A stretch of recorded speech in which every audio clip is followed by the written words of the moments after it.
Just say one day your phone just turned off and you were not able to turn it back on. You then decided to go to the call center for further assistance. You were hopeful that they can help. The service desk staff didn't know what to do and your phone wasn't fixed. In the end, you're so disappointed with the poor service provided. You wonder, how could this happen? Well, this is probably because the call center does not have a proper process to handle your problem. That brings us to the next topic of ITSM, processes and functions. Welcome to the introduction to processes and functions. Learning outcomes. You'll be able to. These are the subtopics. Let's begin with processes. A process is a set of logically related activities for some objectives. Process management is to contribute to the quality of IT services. Let's go back to the call center example. Why the service desk staff wasn't able to solve the incident? To solve an incident, the staff has to go through incident management process. It is a step-by-step instructions to help to guide the service desk staff to handle the incident.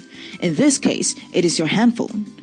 Thus, by using a process approach, services can be delivered using the most effective and efficient series of activities.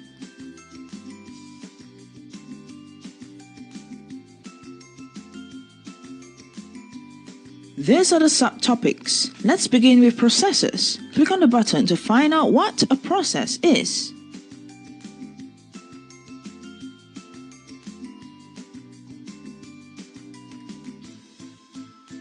A process is a set of logically.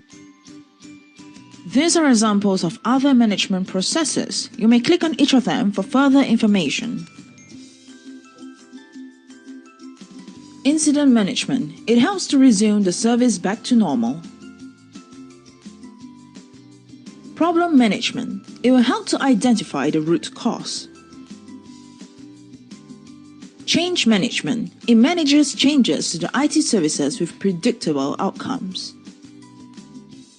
Service asset management. It ensures assets like computers are maintained properly and their status and configuration details are updated into the database. Demand management. It is to predict the purchase of services to regulate them. Moving on, processes consist of two kinds of activities, which are the control activity and operational activity.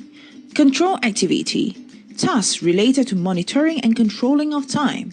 And as for operational activities, it is just an operation where roles and responsibility of the staffs are important.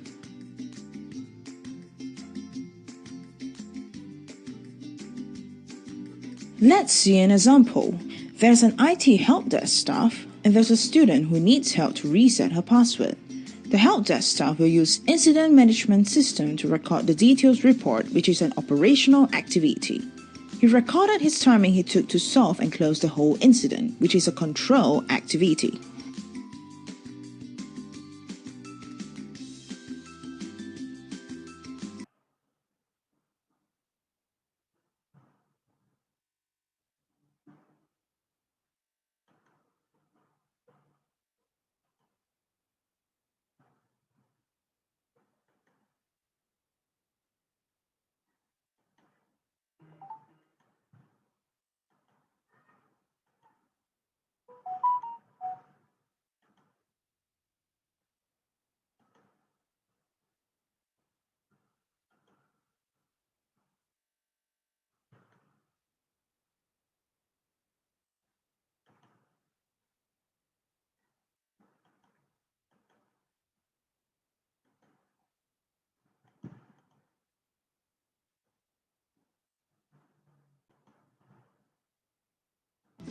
Function is a subdivision of an organization specialized in fulfilling a specific type of work with responsibility for specific end results.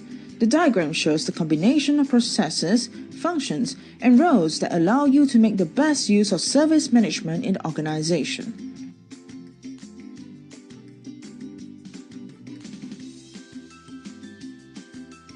These are examples of other management processes. You may click on each of them for further information.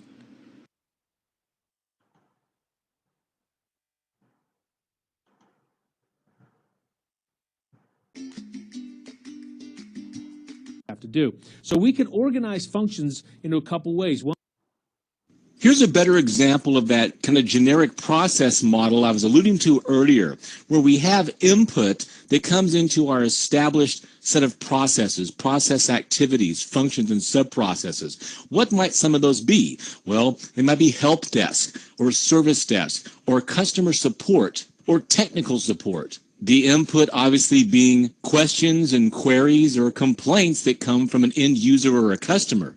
Of course, the output should get us to our goal, which is continual improvement and adding more to the bottom line.